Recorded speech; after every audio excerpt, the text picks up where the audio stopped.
भगवान महावीर के चरणों में शत शत वंदन नमन। आप सभी को मेरा सादर जय जिनेन्द्र। 12 चक्रवर्ती की श्रृंखला में आज 5वें चक्रवर्ती के बारे में जानेंगे। 5वें चक्रवर्ती शांतिनाथ चक्रवर्ती करुणांचल देश के हस्तिनापुर राजधानी में कुरुवंशी राजा विश्वसेन राज्य करते थे। उनकी रानी का नाम एरावती था। भगवान शांतिनाथ के गर्भ में आने के 6 महीने पहले ही इंद्र की आज्ञा से हस्तिनापुर नगर में माता के आंगन में रत्नों की वर्षा होने लगी। अनेक देवियां माता की सेवा में तत्पर हो गई। भादुवदी सप्तमी के दिन भरणी नक्षत्र में रानी ने गर्भ धारण किया। उस समय स्वर्ग के देवों ने आकर तीर्थकर चक्रवर्ती महापुरुष का गर्भ कल्याणक महोत्सव मनाया और माता पिता की पूजा की। 9 मास व्यतीत होने पर रानी एरावती ने ज्येष्ठ कृष्णा त्रयोदशी के दिन प्रातःकाल के समय पुत्र रत्न को जन्म दिया।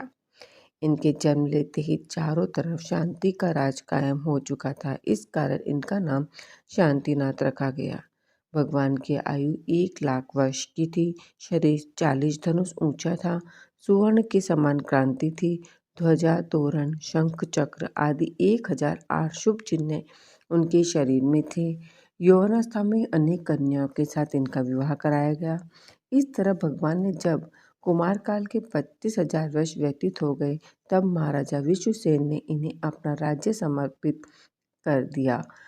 कम से उत्तरोत्तर भोगों का अनुभव करते हुए जब भगवान के 25,000 वर्ष और व्यतीत हो गए तब उनकी आयुधशाला में चक्रवर्ती के वैभव को प्रकट करने वाला चक्ररत्न उत्पन्न हो गया। चक्ररत्न के प्रकट होने के बाद भगवान ने विधिवत दिग्विजय करके 6 खंड को जीतकर इस भरत क्षेत्र पर एक छत्र शासन किया। जहाँ पर स्वयं भगवान शांतिनाथ इस पृथ्वी पर प्रजा का पालन करने वाले थे, वहाँ के सुख और सौभाग्य का क्या वर्णन किया जा सकता है। इस प्रकार चक्रवर्ती ने 96,000 रानियाँ थीं।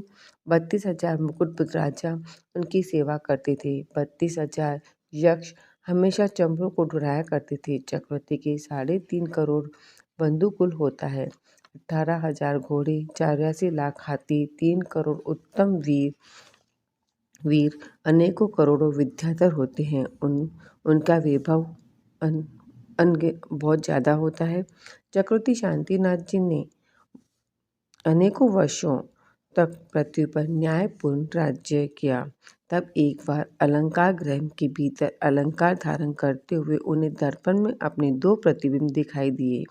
उसी समय उन्हें आत्मज्ञान का उत्पन्न हो गया और पुण्य जन्म का स्मरण भी हो गया। तब भगवान संसार, शरीर और भोगों का स्वरूप पर विचार करते हुए विरक्त हो गए। भगवान ने अपने पुत्र को राज्याभिषेक कर जिनेश्वर दीक्षा ग्रहण कर ली। संपूर्ण परिग्रह का त्याग कर वे ध्यान में स्थिर हो मन प्रिय ज्ञान प्राप्त कर लिया। पहले भगवान ने चक्ररत्न से 6 खंड पृथ्वी को जीतकर साम्राज्य पद प्राप्त किया था। अब भगवान ने ध्यान चक्र से विश्व में एकमात्र राज्य करने वाले मोहराज को जीतकर केवल ज्ञान रूपी साम्राज्य लक्ष्मी को प्राप्त कर लिया। इस प्रकार भगवान ने बहुत काल तक धर्म का उपदेश किया। चतुर्थ शुल्क ध्यान के द्वारा चारों अघात्य कर्मों का नाश कर सिद्ध हो गए। ऐसे शांतिनाथ भगवान सदैव हम सभी को शांति प्रदान करे। इस प्रकार से हस्तिनापुर नगरी में भगवान शांतिनाथ के गर्भ, जन्म, तप और ज्ञान 4 कल्याणक हुए हैं। शांतिनाथ जी के बारे में और अधिक जानकारी 16वें तीर्थंकर शांतिनाथ जी के वीडियो में देखें। मैंने आपको शांतिनाथ जी के बारे में कुछ बताया। इसमें अगर कुछ गलत कहा हो तो आप मुझे क्षमा करें। तस्य मिच्छामि दुक्कडम। सादर जय जिनेन्द्र।